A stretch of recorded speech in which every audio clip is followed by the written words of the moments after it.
Hello बच्चों, मैं प्रिया राठौर आपका स्वागत करती हूं हमारे चैनल पर। और आज हम लेकर आए हैं क्लास 12th का जो कि चैप्टर चल रहा है हमारा, उसका L2 जो कि शुरू हो चुका है और काफ़ी इंट्रोडक्शन हमने पढ़ा। आई होप आपको समझ आया हो। चैप्टर का नेम है वंशागति के आणविक आधार। ठीक है, तो क्या क्या पढ़ना है ये आपको पता ही है, ये सारी चीज़ें हमें पढ़नी है इसमें। और आज जो हम पढ़ने वाले हैं वो न्यूक्लियोटाइड की संरचना पढ़ने वाले हैं, उसके बाद पेंटोस शर्करा व नाइट्रोजनिक क्षार के बारे में पढ़ने वाले हैं, उसके बाद प्यूरिन और फास्फोरिक अम्ल के बारे में पढ़ने वाले हैं कि ये क्या क्या चीजें हैं, क्यों है, कैसे हैं, इनके बारे में पढ़ने वाले हैं। तो सबसे पहले जैसे कि हमने लास्ट डिस्कस किया था, चलिए क्या पढ़ा था हमने लास्ट जो हमने डिस्कस किया था उसमें हमने पढ़ा था कि हमने न्यूक्लियोटाइड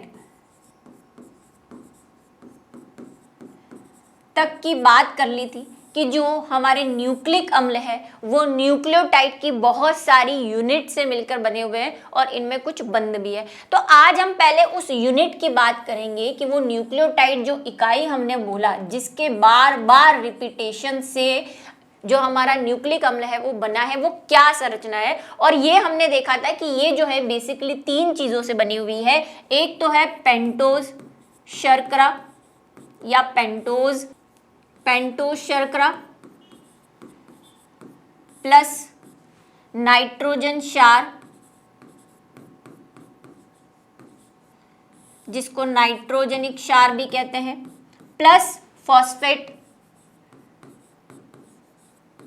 या फॉस्फोरिक अम्ल, दोनों ही बोल सकते हैं। ठीक है, फॉस्फेट भी बोलेंगे तो भी सही है, इसलिए दूसरा वर्ड भी आपको बता दिया।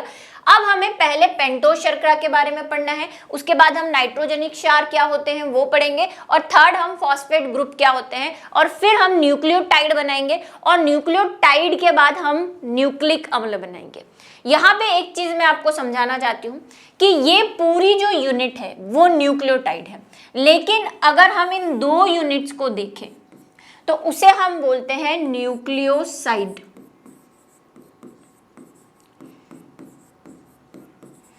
फर्दर हम इसको फिर से डिस्कस करेंगे, बस अगर बुक में कहीं न्यूक्लियोसाइड और न्यूक्लियोटाइड आता है तो आप कंफ्यूज ना हो। न्यूक्लियोटाइड मतलब ये तीनों, न्यूक्लियोसाइड मतलब पेंटोस शुगर यानी पेंटोस शर्करा और क्षार दोनों को मिला के न्यूक्लियोसाइड बनता है। तो आज हम इन तीनों का स्ट्रक्चर देखने वाले हैं, उसके बाद हम न्यूक्लिक अम्ल को बनाएंगे। तो सबसे पहले शुरू करते हैं पेंटोस शुगर से। क्या है पेंटोस शुगर? पेंटोस शुगर जो है एक शर्करा का टाइप है, मीन्स शुगर लगा हुआ है तो आपको समझ में आ गया होगा कि ये एक कार्बोहाइड्रेट का टाइप है, लेकिन ये एक स्पेशल टाइप की शुगर है। क्या स्पेशलिटी है इसमें? इस शर्करा में 5 कार्बन परमाणु होते हैं, अतः यह पेंटोस कहलाती है। 5 कार्बन, आप थोड़ी सी केमिस्ट्री पढ़ के आए हैं, है ना, थोड़ी सी क्या बहुत पढ़ लिए, 11th में भी पढ़ लिए। ठीक है, तो जो फर्स्ट कार्बन, एक कार्बन होता है तो उसको एथ, मैथ इस तरह से बोलते हैं ना, मैथ एथ, सॉरी उल्टा बोल दिया मैंने, मैथ एथ, प्रोप, ब्यूट, पेंट इस तरह से बोलते हैं। तो इसमें देखो 5 कार्बन है, इसीलिए इसको क्या बोल रहे हैं? पेंटोस शर्करा बोल रहे हैं।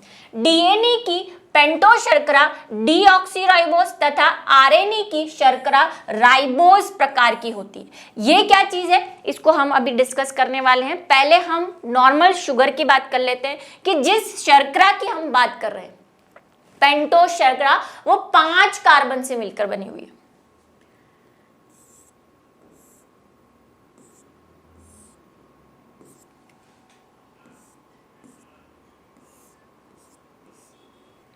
ठीक है, ये देखिए यहाँ पे 1 2 3 4 कार्बन है। आप बोल रहे होंगे 5वां कार्बन, तो 5वां कार्बन यहाँ पे लगा हुआ है CH2OH की फॉर्म में, ये रहा 5वां कार्बन। यहाँ पे एक बात इंपॉर्टेंट ये है कि ये पेंटोस शर्करा, इसमें 5 कार्बन है, बट इसकी जो वलय है, जो रिंग है, उसमें सिर्फ 4 कार्बन है, 1 2 3 4, और 5वां जो है वो वलय से बाहर है। ऐसी रिंग को हम फ्यूरोनोज या फ्यूरोन रिंग भी कहते हैं। ठीक है, इस बात को आप ध्यान रखेंगे कि इसको फ्यूरिनोज या फ्यूरिन रिंग भी कहते हैं। तो ये 4 कार्बन युक्त वलय व 5 कार्बन युक्त शर्करा है, इस बात को ध्यान रखेंगे। अब इसके हर कार्बन पे एक वैलेंसी होगी, भाई कार्बन की 4 वैलेंसी उसको कंप्लीट करना है। तो यहाँ पे तो है एक ऑक्सीजन है, इधर एक कार्बन से जुड़ा हुआ है, 2 वैलेंसी कंप्लीट करनी है, तो एक हाइड्रोजन है और एक OH है। यहाँ पे भी एक हाइड्रोजन है और एक OH है। यहाँ पे भी अंदर एक हाइड्रोजन है और एक OH। अंदर इन द सेंस ऑफ हम 3D देखेंगे तो भाई एक इस साइड है, जैसे ये कार्बन लगा हुआ है, ये कार्बन है, इसके एक इस साइड OH है, इस साइड H है, ठीक है, 3D में देखना चाहे तो ये आप देख रहे हैं, थोड़ा सा ऊपर ले लेती हूं मैं, ठीक है। इसी तरह यहाँ के देखिए, यहाँ पे एक वैलेंसी इस कार्बन की पूरी हो गई, दूसरी यहाँ, तीसरी यहाँ, एक बाकी है, तो यहाँ पे सिर्फ क्या होगा, एक हाइड्रोजन, OH नहीं है, क्योंकि चारों वैलेंसी इसकी पूरी हो गई है। और उधर H2OH है, यानी कि कार्बोक्सिलिक ग्रुप जुड़ा हुआ है, एल्कोहलिक ग्रुप जुड़ा हुआ है। तो ये है नॉर्मल पेंटोस शुगर।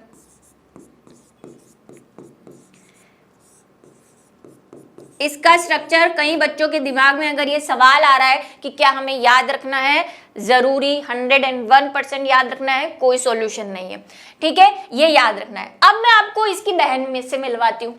इसकी बहन, वो जुड़वा बच्चे वाली कहानी सुनिए, अभी हम ट्विंस पैदा करने वाले हैं, ये देखो।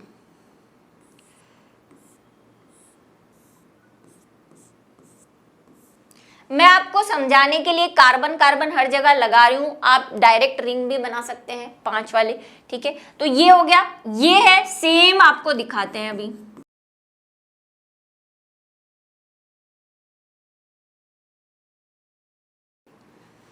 ठीक है, ये हो गया कार्बन नंबर 1 2 3 4 और 5। अब देखो, ये इसकी बहन है, ट्विंस वाले। एक हमने आइडेंटिकल ट्विंस की बात की थी, बिल्कुल सेम, लेकिन एक होते हैं जाइगोटिक ट्विंस, जिसमें कुछ क्या होता है, अंतर होता है। 2 भाइयों वाली कहानियां सबने सुनी होगी कि 2 भाई होते हैं, एक राम और श्याम, बहुत पुरानी कहानियां है। एक भाई अमीर होता है, एक गरीब होता है। अब यहाँ पे ये भाई तो है अमीर, ठीक है, ये वाला जो भाई है या बहन है ये गरीब है। कैसे?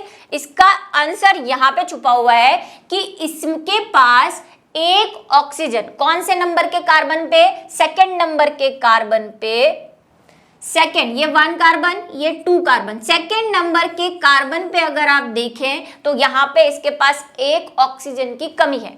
जो यहाँ पे दोनों जगह देखिए, सेकंड और थर्ड दोनों पे OH ग्रुप जुड़ा हुआ है, यहाँ पे सेकंड नंबर वाले कार्बन में एक ऑक्सीजन की कमी है। ऑक्सीजन की कमी या निकलने को हम बोलते हैं डीऑक्सी। इसीलिए ये दोनों ही पेंटोस शर्करा है, दोनों ही पेंटोस शर्करा है, लेकिन ये राइबुलोस पेंटोस शर्करा है, जिसको राइबोज भी कहते हैं। देखो, कई बुक में आपको राइबुलोज या राइबोज भी मिलेगा, दोनों ही चीजें से सही है। राइबोज पेंटोस शर्करा है, और ये क्योंकि इसमें एक ऑक्सीजन कम है तो इसको बोलते हैं डीऑक्सी राइबोज। तो क्या फर्क है इन दोनों में? इन दोनों में फर्क है कि एक अमीर है और एक गरीब है। तो जो अमीर वाला है, ये राइबोज वाला, ये तो बनाएगा हमारा आरएनए, क्योंकि आरएनए की फुल फॉर्म हमने लास्ट क्लास में देखी थी, this is ribose nucleic acid, ठीक है। तो ये राइबोज वाली जो शर्करा है वो आरएनए के पास होती है, जबकि डीएनए के पास जो शर्करा होती है वो कौन सी होती है? Deoxy nucleic acid. इसका पूरा नेम क्या बताया था हमने? Deoxy nucleic acid. तो ये डीऑक्सी जो है वो यहां से आया है, या deoxy ribose nucleic acid, ribose भी लगा सकते हैं। इसी तरह राइबोज न्यूक्लिक एसिड आरएनए।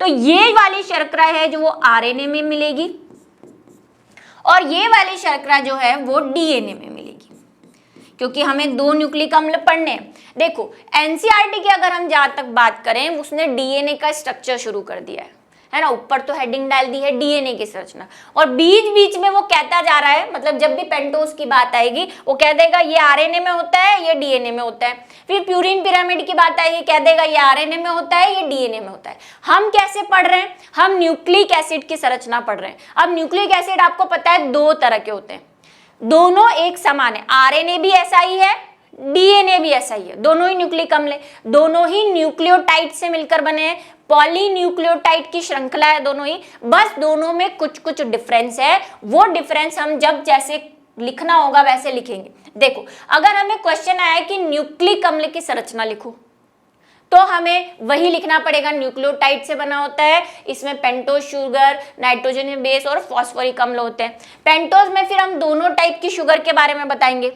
लेकिन अगर हमें कोई एक पूछा है, जैसे डीएनए की संरचना बताओ, तो फिर आप कहानी वही रहेगी, न्यूक्लियोटाइड से मिलकर बना होता है। न्यूक्लियोटाइड में पेंटोज शुगर होती है, लेकिन जो डीएनए होता है उसमें जो पेंटोज शुगर होती है वो डीऑक्सीराइबोस शुगर पाई जाती है, ये लिख देंगे। फिर ये वाली कहानी नहीं लिखेंगे अगर सिर्फ डीएनए के बारे में पूछा है तो, ठीक है। इसको लिखना कैसे है ये कई बच्चों को समझ नहीं आता। डीएनए में भी वो दोनों टाइप की शुगर बता रहे हैं, इसमें आरएनए में ये होती है, डीएनए में ये होती है, तो इस बात को ध्यान में रखेंगे, ठीक है।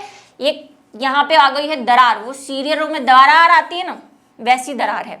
दोनों ही हम न्यूक्लिक एसिड पढ़ रहे हैं और डीएनए और आरएनए दोनों न्यूक्लिक एसिड है, दोनों की संरचना सेम है, सिर्फ कुछ कुछ अंतर है जो हम साथ साथ डिस्कस करते जा रहे हैं। वो अंतर जब आपको डीएनए पूछे तो आरएनए वाला अंतर हटा दोगे, आरएनए पूछेंगे तो डीएनए वाला अंतर हटा दोगे, और अगर न्यूक्लिक अम्ल पूछा है तो फिर सारी कहानी लिखनी है जो अभी हम जैसे पढ़ रहे हैं, ठीक है। चलो, तो ये हो गई पेंटोज शुगर यानी कि 5 कार्बन युक्त शुगर की बात।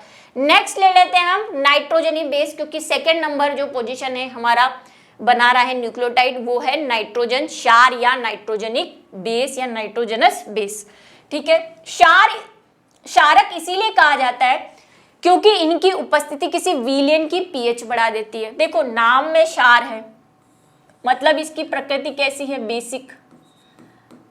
और बेसिक क्या होती है भाई, 1 से 7 तक तो एसिडिक होता है ना, और 7 से ऊपर जो होता है वो क्या होता है, बेस। तो ये क्या कर रहा है, पीएच बढ़ा रहा है, इट मींस क्या, कैसी प्रकृति का है, ये बेसिक प्रकृति का है।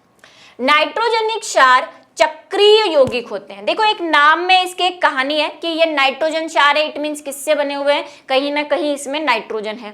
तो एक लाइन आप ये भी लिख सकते हैं, नाइट्रोजनिक क्षार जो है वो नाइट्रोजन से मिलकर बने होते हैं या नाइट्रोजन के परमाणुओं से मिलकर बने। कार्बन भी होता है, हाइड्रोजन भी होता है, लेकिन नाइट्रोजन भी होता है, ठीक है। चलो, ये 2 प्रकार के होते हैं, एक तो है प्यूरिन व एक है पिरिमिडीन, ठीक है, या पिरिडीन, सॉरी। एक तो क्या है प्यूरिन और एक है पिरिमिडीन, और कई जगह आपको पिरिडीन भी दिखने को मिलेगा, कोई इसमें रॉन्ग नहीं है, दोनों एक ही चीज है। चलिए अब क्या है, क्या होते हैं ये, तो ये होते हैं चक्रीय यौगिक। मतलब कैसे होते हैं, साइक्लिक यौगिक। पहले मैं खुद बनाऊंगी फिर आपको समझाऊंगी क्या है, ठीक है। पहले हम देख लेते हैं प्यूरिन और पिरिमिडीन क्या होते हैं। तो प्यूरिन और पिरिमिडीन हमारे पास न्यूक्लिक अम्ल में, क्योंकि हम न्यूक्लिक अम्ल ही पढ़ रहे हैं, कितने हैं, 2 प्रकार के। एक तो है प्यूरिन,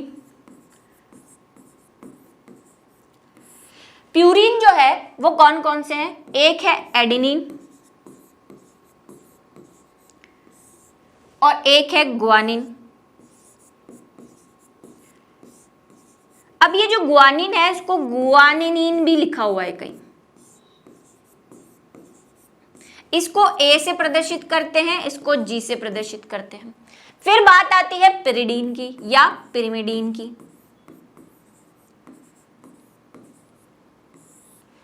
क्या है पिरिडीन, ये कौन कौन से होते हैं, ये है एक थाइमीन,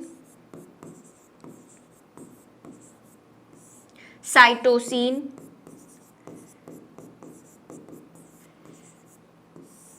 यूरेसिल। अब फिर भाइयों में दरार, डीएनए और आरएनए न्यूक्लिक अम्ल होते हुए भी कुछ अंतर, उसमें एक अंतर फिर से आ रहा है। देखो जो डीएनए होता है उसमें जो नाइट्रोजनिक क्षार होते हैं वो एडेनिन और गुआनिन होते हैं। इनमें क्या होता है, डीएनए इसको टी से, इसको सी से और इसको यू से। तो डीएनए में तो एडेनिन, गुआनिन, थाइमिन और साइटोसिन मिलता है, लेकिन जब हम आरएनए की बात करते हैं तो आरएनए में साइटोसिन की जगह कौन आ जाता है, यूरेसिल। ये एक और अंतर हो गया। तो वही जब डीएनए पूछेंगे तो आप ये 4 ही लिखोगे, आरएनए पूछेंगे तो ये 2 और ये 2 लिखोगे, साइटोसिन नहीं लिखोगे, और न्यूक्लिक अम्ल पूछेंगे तो सारे ही लिखने हैं, 5 के 5। तो ये है प्यूरिन और पिरिडीन या पिरिमिडीन। चलिए नेक्स्ट है, यहाँ पे मैंने एक लिस्ट बना दी है, ये प्यूरिन, ये पिरिमिडीन। ये एडेनिन, गुआनिन, और मैंने कहा इसको गुआनिन भी कहीं लिखा हुआ हो सकता है किसी बुक्स में, थाइमिन, साइटोसिन और यूरेसिल, ये हमारे क्या हो गए, प्यूरिन। अभी मैं आपको इसका स्ट्रक्चर बना के दिखा रही हूं।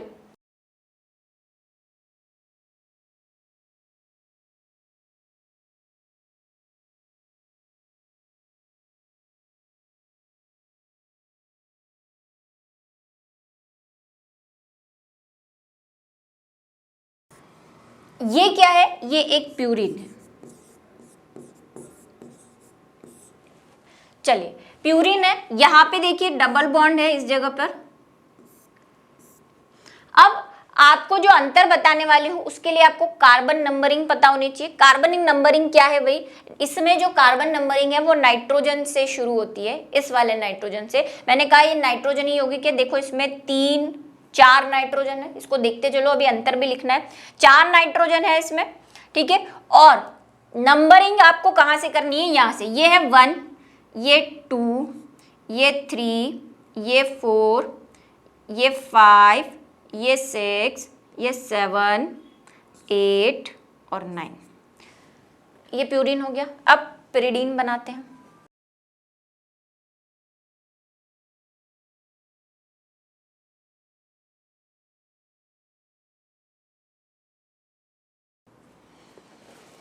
ये है पिरिडीन या पिरिमिडीन, ठीक है।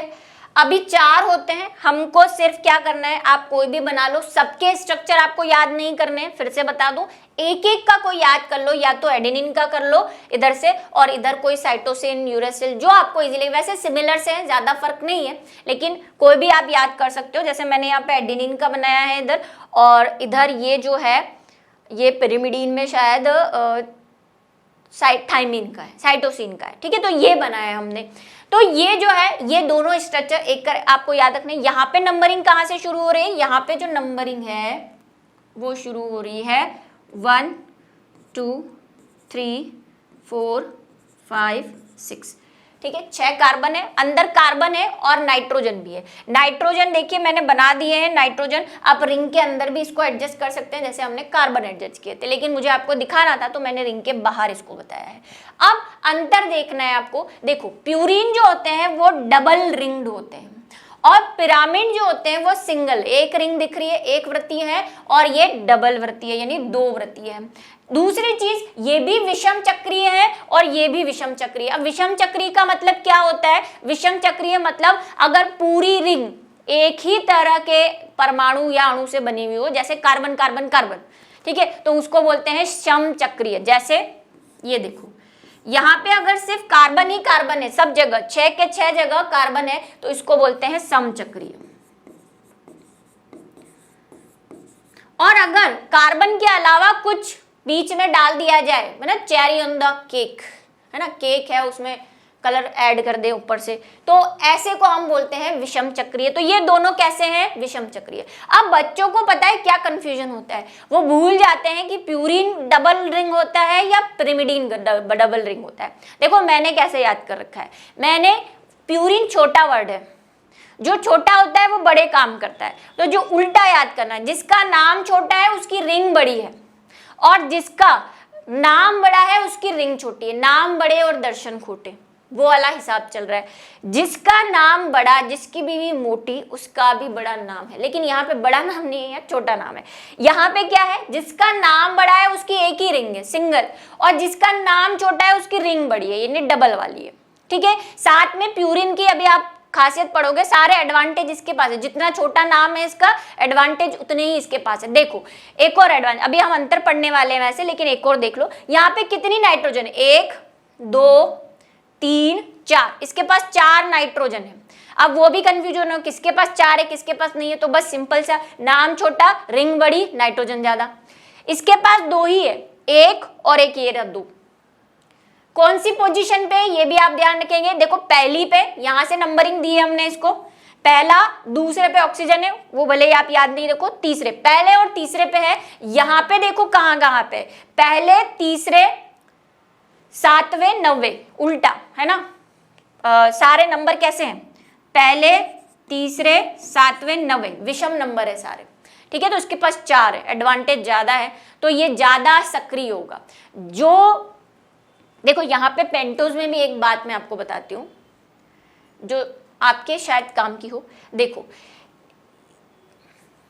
जिस रिंग में जितने ज्यादा फंक्शनल ग्रुप होते हैं, जो भी चक्रवृत्त, थोड़ा केमिस्ट्री पढ़ी है आपने, जिस रिंग में जितने ज्यादा फंक्शनल ग्रुप होते हैं वो उतनी ही एक्टिव होती है, ठीक है। और जिसमें जितने फंक्शनल मतलब क्रियात्मक समूह, जैसे अल्कोहलिक OH ग्रुप है, CH2OH ग्रुप है, NH2 ग्रुप है, अमोनिया ग्रुप है, ये फंक्शनल ग्रुप आप पढ़ के आए हो, अगर ये ज्यादा है तो वो उतना ही क्रियाशील होता है।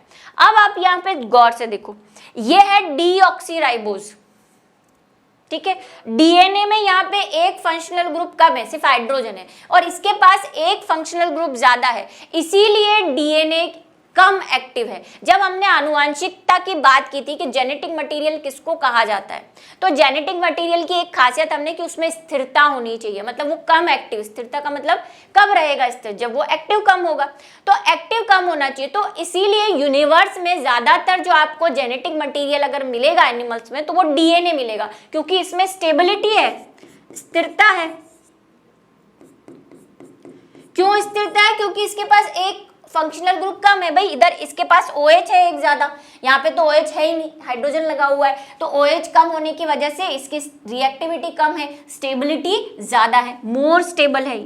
इसीलिए अधिकतर कभी आपसे सवाल पूछ लिया जाए कि इस दुनिया में डीएनए वाले जेनेटिक मटेरियल वाले एनिमल्स क्यों ज्यादा है, आरएनए तो सिर्फ वायरसेस में मिल रहा है अधिकतर, क्योंकि ये स्टेबल है। और आनुवांशिक पदार्थ की जो मैक्सिमम मैंने आपको बताई थी, स्थिरता होनी चाहिए उसमें, वो स्थिरता डीएनए में मिलती है हमें, इसीलिए आरएनए थोड़ा सा कम है, ठीक है। चलिए अब बात कर लेते हैं जो हमने रिंग बनाई है उसके बारे में। देखो ये 2 वृत्तीय संरचना है प्यूरिन, हमने 2 वृत्त बनाए हैं, थोड़ा छोटा स्ट्रक्चर यहाँ पे और बना देती हूँ आपके लिए, आपको बनाने हैं भाई, वो मैं टाइम पास नहीं करती हूँ, यहाँ पे आकर याद करने पड़ेंगे, एक एक तो कम से कम याद होना चाहिए, कोई भी एक, जैसे मैंने बना दिए 2, बस उतना याद रख लो, सारे नहीं, सारे एडेनिन ग्वानिन थाइमिन सबके याद नहीं करने, एक एक का तो कम से कम कर सकते हो, हालांकि उसमें देखो एक एक 2 फंक्शनल ग्रुप में ही चेंज है, अभी बताएंगे आपको। तो ये 2 वृत्तीय है और ये 1 वृत्तीय है, ये बात खत्म। याद कैसे रख, जो छोटा है उसकी खासियत ज्यादा है, वो उसकी रिंग बड़ी है, और जो बड़ा है वो नाम बड़े दर्शन खोटे वाला हिसाब है उसका। ये विषम चक्रीय है, ये भी विषम चक्रीय है, ये तो समानता हो गई। विषम चक्रीय बता चुकी हूं क्या है, इसमें 4 नाइट्रोजन है, इसमें 2 ही है। ये पहला, तीसरा, 7वें और 9वें स्थिति पर क्या है, नाइट्रोजन है, और इसमें फर्स्ट और थर्ड स्थिति पर, ये हम पिछले वाले पिक्चर में देख चुके हैं, ये देखो पहली, तीसरी, 7वीं और 9वीं, 9 आपको कहीं 7 जैसा ना दिख रहा हो, यहां पे पहला और तीसरा, बस 2 स्थितियों पे क्या है, नाइट्रोजन है। चलो अब पेंटोज से जुड़ने की इसकी स्थिति देखो, हमें न्यूक्लियोटाइड बनाना है, पेंटोज शुगर प्लस नाइट्रोजनिक क्षार प्लस फास्फोरस, तीनों मिलके बनाने, तो पेंटोज से नाइट्रोजनिक क्षार को जोड़ना पड़ेगा, जोड़ेंगे हम फ्यूचर में। तो इसकी ये खासियत है कि जो प्यूरिन होता है वो पेंटोज की फर्स्ट पोजीशन से वह 9th प्यूरिन की पोजीशन से जुड़ता है, ठीक है। और ये जो होता है पिरिमिडीन जो होता है वो पेंटोज की फर्स्ट और अपनी भी फर्स्ट पोजीशन से जुड़ता है, फर्स्ट, ये क्या जुड़ता है, फर्स्ट और 9th, यहाँ पे शॉर्ट में ऐसे लिख दो 19 और यहाँ पे लिख दो 11। पेंटोज से नाइट्रोजनी क्षार को जोड़ना है, पेंटोज की फर्स्ट पोजीशन और पिरिमिडीन की 9th पोजीशन। कैसे समझाती हूँ, पेंटोज बनाया आपने, पेंटोज का फर्स्ट कहाँ से कार्बन गिनेंगे, यहाँ से, ये फर्स्ट कार्बन है, ये वाला, दोनों के लिए, ठीक है। तो पेंटोज की तो फर्स्ट पोजीशन से, मतलब यहां से दोनों जगह, और नाइट्रोजन बेस जुड़ना है, नाइट्रोजन बेस मतलब मैं N लगा दूं यहाँ पे, या हम दूसरा डायग्राम बना देते हैं, इसको गंदा ना करें कृपया मैम। चलो कैसे जुड़ता है वो हम देख लेते हैं। देखो ये पेंटोज शुगर है, कोई भी टाइप की, अब देखो हम वो बात नहीं कर रहे कि ये डीएनए है या आरएनए, हम सिर्फ बात कर रहे हैं पेंटोज शुगर से नाइट्रोजनिक बेस कैसे जुड़ेगा। तो ये जो है ये पेंटोज शुगर हो गई,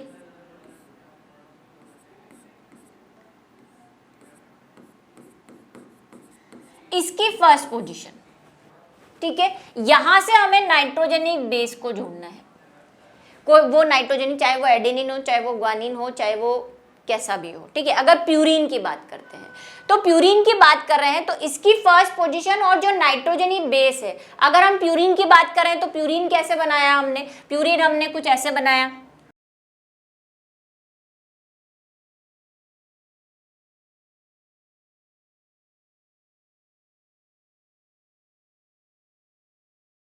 यहाँ नाइट्रोजन, यहाँ नाइट्रोजन, यहाँ नाइट्रोजन, यहाँ पे नाइट्रोजन, 4 नाइट्रोजन है अगर हम किसकी बात कर रहे हैं, प्यूरिन की बात कर रहे हैं। तो ये कह रहा है कि पेंटोस की फर्स्ट और नाइट्रोजनी बेस की 9th पोजीशन। अब 9th पोजीशन का है, यहां से गिन रहे 1 2 3 4 5 6 7 8 9, ये 9th पोजीशन है प्यूरिन के मैनर में। अगर बात करें तो ये यहां से आकर ऐसे जुड़ेगा, कैसे, अब मैं यहाँ पे बना रही हूँ उसको, देखो अब मैं नाइट्रोजनिक बेस हटा दूं, यहाँ से N लिखा हुआ है, इसको यहाँ पे प्लेस करना है। छोटा बना रही हूँ ताकि आपका सब कुछ मिक्स नहीं हो जाए, और अलग कलर में भी बना रही हूँ ताकि आपको दिख जाए। देखो ये 9th पोजीशन, तो ये 9th पोजीशन का नाइट्रोजन ये रहा, ये वाला, ठीक है।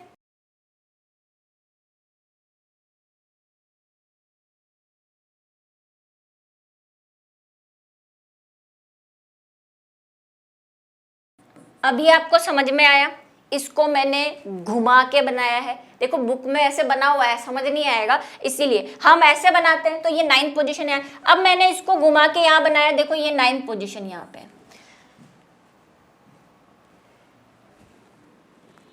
इसकी नंबरिंग डाल दे, देखो ये 1 नंबर, ये 2, ये 3, ये 4, ये 5, ये 6, ये 7 और ये 9।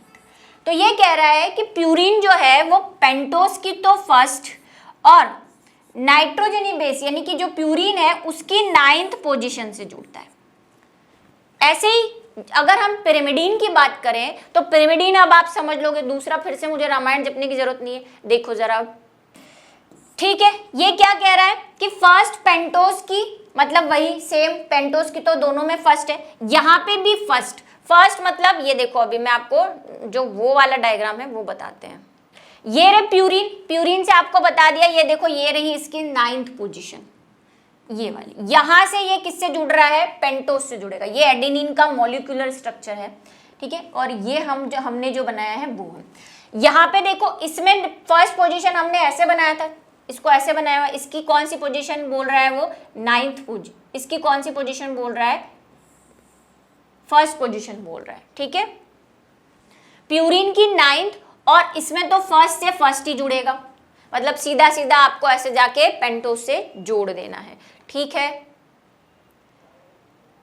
बना दूं क्या, बता दूं भाई, इसको यहां पे जोड़ा हमने। आपको अगर ये जोड़ा जोड़ी नहीं करनी है, आप डायरेक्टली क्या कर सकते हो, शॉर्ट वाला ट्रिक, मतलब इसको पूरा नहीं बना के आप सिर्फ N भी लिख सकते हो, मतलब पेंटोस बनाओ।